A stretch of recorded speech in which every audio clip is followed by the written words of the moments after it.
de número 18, irmãos. Amém? Parashá 48, Shoftim, capítulo 16 do livro Devarim de Deuteronômio, o versículo 18, está escrito assim: designe juízes e oficiais para todos os seus portões nas cidades, que Adonai, o seu Deus, dá a vocês, tribo por tribo. Eles devem julgar o povo com justiça.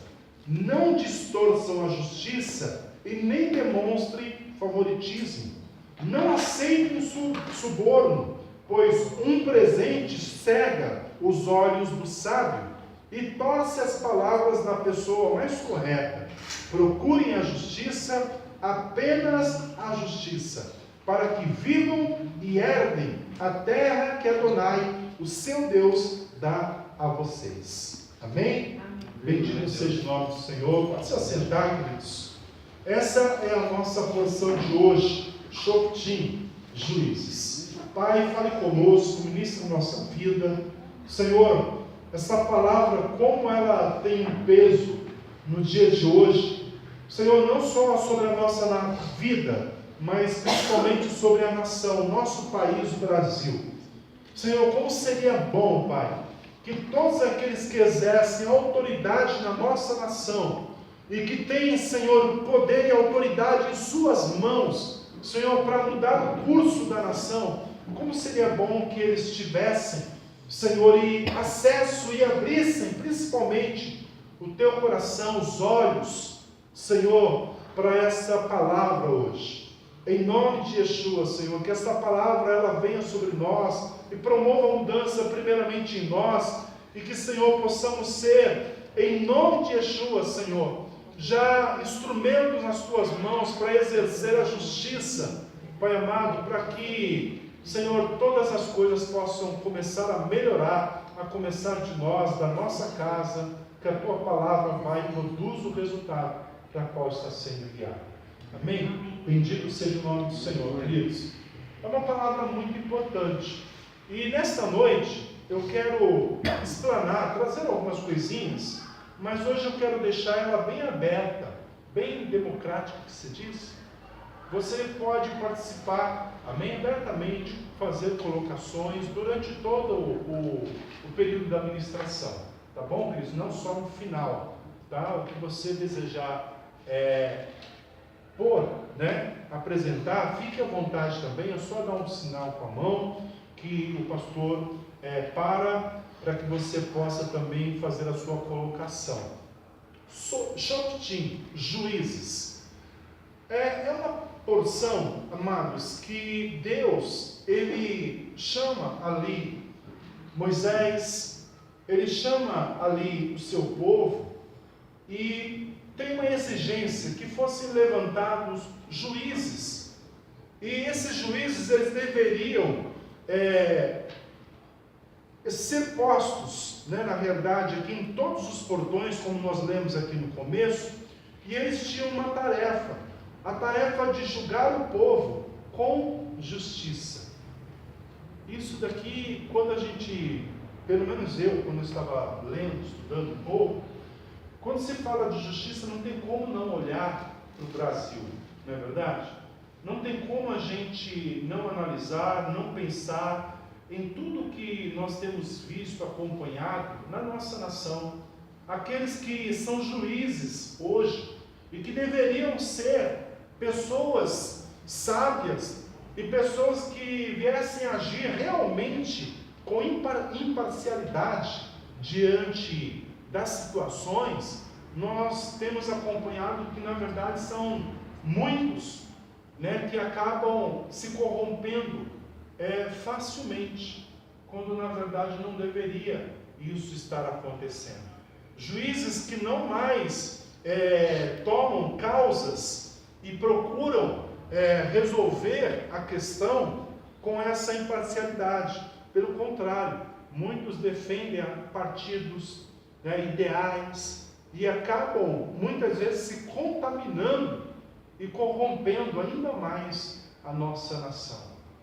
E então essa palavra para nós hoje, falando de justiça, como eu falei na oração, como seria bom, né, que essa palavra estivesse no coração e na mente de todos aqueles que exercem autoridade na nossa nação, e que eles tivessem temor ao nosso Deus, porque eles iriam saber realmente como exercer a justiça. E falando de justiça, queridos, não tem como trazer essa mensagem, acho que o importante, para a nossa vida também. Porque a justiça, ela não pode ser colocada somente na vida do outro. Né? A justiça não pode ser apontada somente na vida das autoridades da nossa nação. A justiça, ela começa na minha vida, na sua vida, na nossa casa, os nossos atos de justiça, amém? Aquilo que nós devemos, na verdade, fazer. E aí, essa porção, ela tem muitos relatos importantes para nos ensinar, para nos apontar também, para que eu e você possamos não apoiar a justiça naquilo que muitas vezes nós achamos ser correto, porque tem isso também. Às vezes, o homem pensa que a justiça que ele acha ser o certo é a que deve ser exercida, quando na verdade não é bem assim. Amém? Então, a palavra de Deus hoje vai nos ensinar um pouquinho o que é a justiça. Como que a justiça, ela deve proceder? Qual o parâmetro da justiça? Amém? Qual o parâmetro que o homem ele precisa ter para ele mesmo saber se realmente a justiça que ele está exercendo, praticando, se ela está correta ou não? Amém, queridos? Aleluia? Aleluia. Muito frio aí, queridos? Muito. Não? Sim. Aleluia. Diga bendito o nome do Senhor. Bendito o nome do Aleluia. Senhor. Amém? Para você aquecer mais aí. Então vamos lá. Designem juízes e oficiais para todos os portões nas cidades, que o Senhor, o seu Deus, dá a vocês, tribo por tribo. Eles devem julgar o povo com justiça. Então, dentre todas as tribos, as 12 tribos, o Senhor diz, levantem juízes. Então seriam 12 juízes, seriam colocados sobre os portões das cidades, e eles deveriam julgar toda a causa que chegasse até eles. Mas aí a palavra do Senhor diz, com justiça. Qual o parâmetro que eles teriam para poder julgar cada causa, cada situação? Imagine chegar uma situação, por exemplo, a palavra mais para frente vai dizer, de adultério. Como que eles deveriam julgar uma situação dessa, delicada? Porque o adultério, o castigo ou a penalidade, no caso de um adultério, era o apedrejamento, né? A morte. Caso de idolatria. Imagine chegar diante de um juiz e falar, olha, tal pessoa, tal família estão na idolatria. Como que eles deveriam julgar esta causa? Porque a idolatria também, a condenação era a morte. Então, em muitos casos, a condenação era a pena de morte. Então, imagine um juiz lidar com isso. No Brasil, por exemplo, tem muitas pessoas que defendem a causa, a pena de morte, só que tem muita gente que não quer isso, que acha que não é o correto. E pela palavra de Deus, amados, pelo menos nessa época aqui, a palavra de Deus, ela apontava e era a favor da pena de morte. Ou seja, a pessoa que fizesse algo que aos olhos não, que de acordo com as Escrituras, com a Torá, os mandamentos do Senhor, fosse contrário, Deus não passava a mão na cabeça. Pelo contrário, era réu de morte. E por causa disso, Deus ele era um homem, ou melhor, um homem não, Deus era maldoso? Não. O Senhor, ele agia com justiça. Amém, queridos? Aleluia. Agia com justiça. Por exemplo, nós já vimos em porções lá atrás, que, livro de Levítico, se eu não me engano, que a lei, o olho por olho, dente por dente. Você lembram disso? Sim. Ou seja, se alguém te ferisse, você teria a oportunidade, né? Você teria ali também a lei em teu favor para que você fizesse o mesmo. Se alguém te ferisse de tal forma que você ficasse impossibilitado de trazer o sustento para a tua casa, a palavra diz que a pessoa que te feriu, ela deveria sustentar a tua casa. O tempo que você ficasse impossibilitado de trabalhar, de trazer o recurso para a tua casa. Então eram leis que aos nossos olhos, hoje, na verdade parece ser bem justa, né? Pelo menos penso eu. Se alguém tirasse a possibilidade de sustentar a tua casa, quem que ia sustentar? O governo? Não. Hoje em dia, principalmente, né? Então alguém teria que sustentar a tua casa. Então nada mais justo, de repente, do que essa pessoa que causou esse dano a você, a tua família, viesse arcar com todos esses gastos. Então qual o critério de justiça? A palavra do Senhor menciona para nós, queridos, que o critério que esses juízes deveriam seguir é a própria Torá, ou seja, a própria palavra de Deus.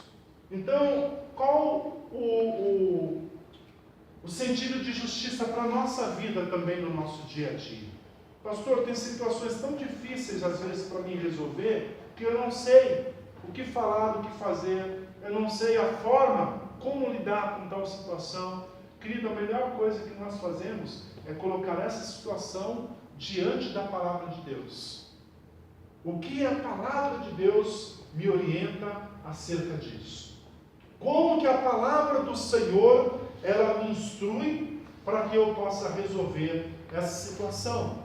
E esses juízes, eles precisavam ser pessoas, homens sábios, porque muitas situações, mesmo olhando para a palavra de Deus, a palavra de Deus não nos deixa muito claro algumas situações. Por exemplo, a questão, falando do divórcio ainda, a Bíblia fala que depois eles poderiam se divorciar, dando cartas de divórcio. Mas quais os critérios para que pudessem ser escritas essas cartas de divórcio, para que o divórcio fosse permitido? Então esses homens, eles teriam que buscar muito a direção do Senhor, para que esses critérios fossem estabelecidos e até aceitos, para que situações como essa, por exemplo, de divórcio, pudessem acontecer. Amém? Então, os juízes que o Senhor pede para que fossem levantados, eles deveriam observar todas as causas e julgar não da forma, da maneira que eles pensassem, mas sempre tendo como critério a palavra de Deus. Amém? A palavra do Senhor. Essa porção, ela vai do capítulo 16, versículo 18, e ela vai até o capítulo 21, o versículo 9. Ela aborda várias coisas. Fala sobre castigo referente à idolatria, sobre julgar as causas difíceis, como essas que, por exemplo, eu apontei. Fala também sobre a eleição de um rei, e qual o papel de um rei. Isso aqui eu achei muito interessante, porque como isso seria bom para a nossa nação, queridos, para o Brasil. Que o rei, quando ele era elegido, levantado um rei, esse rei, ele teria que, por exemplo, pegar a Torá e fazer uma cópia. Ele teria que fazer uma cópia da Torá, dos mandamentos de Deus, e todo dia ler, todo dia estudar a palavra do Senhor. E para que isso? Para que o coração dele não viesse se corromper. E tinha mais, ele não poderia, por exemplo, acumular riquezas, quase igual ao nosso país, né? Ele não poderia acumular riquezas, ouro, prata. Então ele teria que ler todo dia a palavra do Senhor, os mandamentos, para que o temor de Deus, do Senhor, permanecesse no seu coração, para que ele se afastasse de toda espécie de contaminação. E eu fiquei pensando em relação a isso. Como a autoridade na mão do ser humano corrompe. Amém? Como a autoridade, não só a autoridade, como muitas vezes o acúmulo de riquezas pode corromper a vida do ser humano facilmente. Não é verdade? Para pensar, você hoje, de repente, se você tivesse uma condição ainda melhor do que a qual você tem hoje, né, de repente, do dia para a noite, você ficasse milionário, milionária, como seria a tua postura, o teu comportamento, o teu modo de caminhar, de lidar com as pessoas, com a tua família, né, os seus amigos? Será que iria mudar? Isso daí é uma pergunta difícil, sabia? É difícil. Sabe por quê? Porque nós não estamos primeiramente nessa situação. E o nosso coração, ele pende muito nessas horas a pensar na humildade. Não, eu vou ficar humilde. Eu permaneceria o mesmo, pastor. Não iria mudar. Só que a realidade, queridos, que a autoridade e o dinheiro na mão da pessoa, ele tem o poder, muitas vezes, de trazer essa contaminação. E se a pessoa, por exemplo, se ela não estiver analisando as Escrituras, estudando as Escrituras, para que o temor de Deus permaneça no teu coração, essa pessoa ela pode facilmente começar a se corromper. Ela pode facilmente começar a abandonar a família, começar a abandonar os amigos. Uma coisa que é muito comum, sabe qual é? E isso eu já observei em muitas amizades que eu já tive, eu já observei em muitos casos, que principalmente no que diz respeito a riquezas. A partir do momento que a pessoa ela começa a ter agora um padrão de vida um pouco maior, as amizades dela têm que mudar. Ela pensa muitas vezes, o meu padrão já não dá mais para caminhar com os meus amigos que eu tinha lá atrás, porque naturalmente eles não podem estar onde eu estou, eles já não conseguem mais me acompanhar nos restaurantes, nos shoppings, nos lugares que eu estou frequentando hoje, porque a condição financeira deles não dá condição para eles. Então o meu ciclo de amizade tem que mudar, e com isso a pessoa pouco a pouco ela vai se contaminando e vai se permitindo muitas vezes que esse engano comece a tomar conta da sua vida. E isso aí acontece muito, queridos. Isso aí acontece. Já conversei com muita gente referente a isso. Pastor, meus amigos já não ando mais junto. Mas por quê? Porque a ideia já não, a conversa já não é a mesma, as ideias, os pensamentos já não acompanham mais. Então, naturalmente, eu fui me afastando. Então, a recomendação da palavra de Deus é que, quando um rei, uma autoridade fosse levantada, ele deveria ter muito cuidado, para que esse tipo de situação não viesse a acontecer na vida dele. Então, seja autoridade, seja uma questão financeira, são situações que muitas vezes corrompem o homem. Não diz um ditado, quer conhecer alguém? Dê autoridade na mão dessa pessoa. Não é verdade? E da mesma forma pode-se dizer, quer conhecer alguém? Dê muito dinheiro também para essa pessoa, para ver se essa pessoa vai continuar a mesma com você, e muitas vezes até com a família, porque o texto no capítulo 17, falando sobre essa questão de enriquecer, era justamente para que ele também não abandonasse os seus parentes.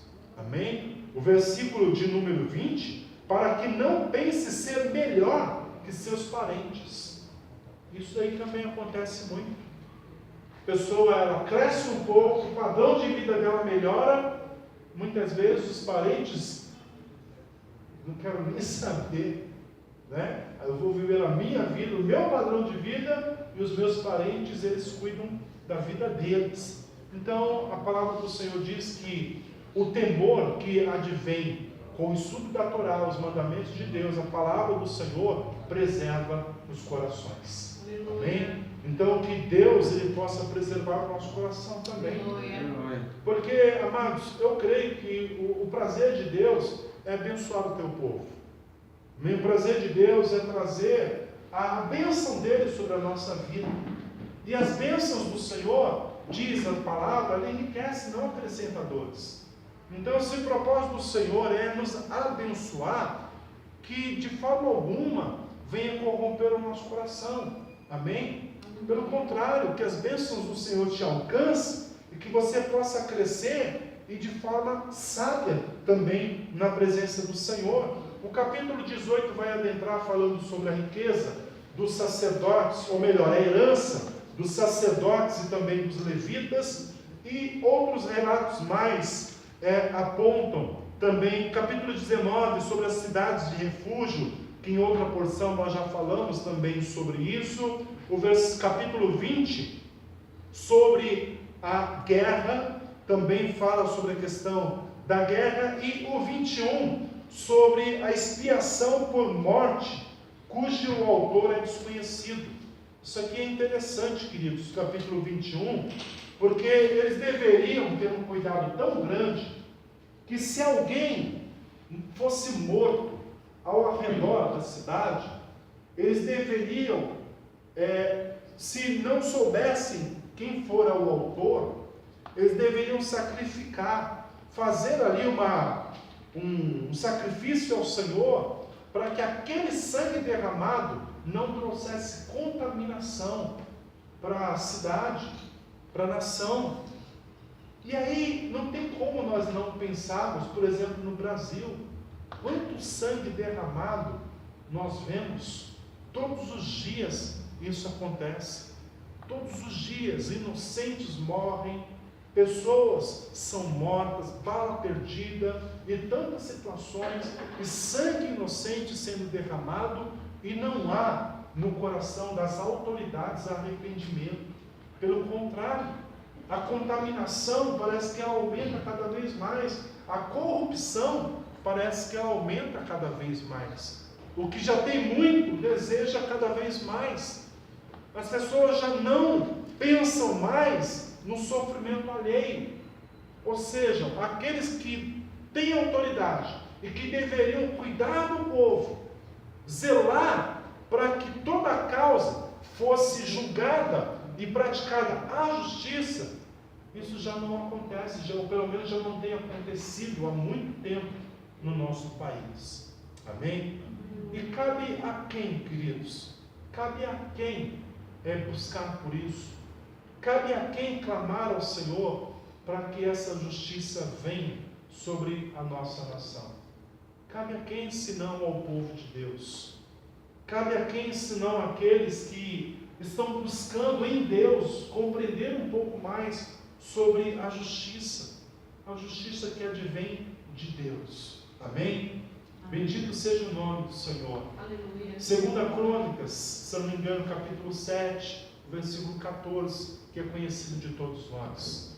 Que o Senhor espera do seu povo. Amém? O Senhor espera do seu povo. Meu povo que se chama pelo meu nome. Se este meu povo ele se humilhar, se arrepender dos seus maus caminhos, ou seja, nós devemos nos humilhar, buscar a face do Senhor, nos arrepender também do senso de justiça que muitas vezes está no nosso coração, mas que não condiz com a palavra do Senhor. Devemos nos arrepender, buscar a face de Deus, para que o Senhor venha perdoar os nossos pecados como nação, e nos perdoar, queridos. Perdoar, porque é uma promessa em relação a isso também, que Ele sarará a nossa terra. Ele sarará a terra. Então, toda essa situação que nós podemos observar no nosso país, de injustiça, aos nossos olhos muitas vezes parece ser até difícil de encontrar uma solução. A situação, a coisa está tão feia, tão crítica no nosso país, que muitas vezes é difícil a gente enxergar uma luz no fim do túnel.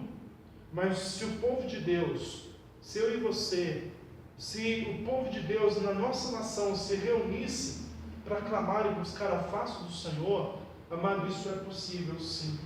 Amém? Isso é possível sim. Aleluia.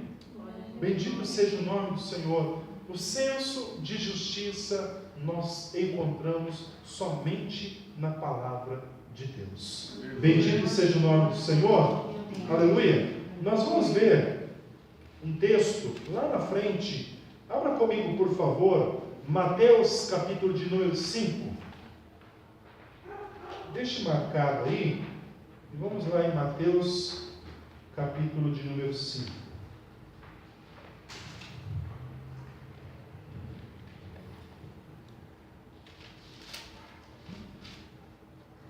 Irmãos, desejando falar, só levantar o braço, amém? Bendito seja o nome do Senhor. A partir do versículo 38, falando aqui do que eu citei tempo atrás, como era a lei. Diz assim: vocês ouviram o que foi dito aos nossos pais, olho por olho e dente por dente. Mas eu lhes digo, não se oponham a quem age errado contra vocês. Ao contrário, se alguém bater na face direita do seu rosto, permita-lhe bater também na esquerda. Se alguém quiser processá-lo e tirar-lhe a camisa, deixe-lhe também o casaco. E se um soldado forçar você a carregar sua carga por 1,5 km, carregue-a por 3 km. Quando alguém lhe pedir alguma coisa, dê o que for pedido. E quando alguém quiser pedir algo emprestado a você, empreste. Até aí, por enquanto. Qual o senso de justiça? A partir do momento, querido, e com o tempo, quando o coração do ser humano, ele começa a se contaminar com as muitas situações, é muito comum, por exemplo, quem aqui assiste noticiário e fica revoltado? Dificilmente, né? Todo mundo, né? Não tem como. É assistir o noticiário lá, é ver o Datena lá, é ver os outros que tem por aí, e é só notícia ruim, roubalheira, morte, tanta coisa ruim, e que às vezes a gente assiste, o nosso coração começa a inflamar, e às vezes a gente pensa, por que não matou esse bandido? Por que não fez isso? Devia pagar da mesma forma. E a gente muitas vezes acaba se empolgando e a gente acaba entrando muitas vezes nessa ideologia, né? E o Senhor, Yeshua, está apontando aqui.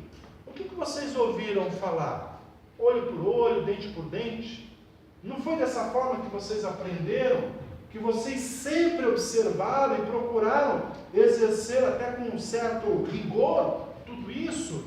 Mas aí o Yeshua começa a apontar para eles a justiça que Deus na verdade espera. Porque, queridos, exercer justiça com ira no coração não resolve nada. Amém? Porque a pessoa que vê o bandido tirar a vida do outro, ir lá pegar uma arma, ir lá com a mesma raiva, ira, ir lá e executar o bandido, mesmo que aos olhos humanos pareça ser justo, o sentimento que a pessoa está fazendo aquilo, também diante do Senhor não agrada em nada.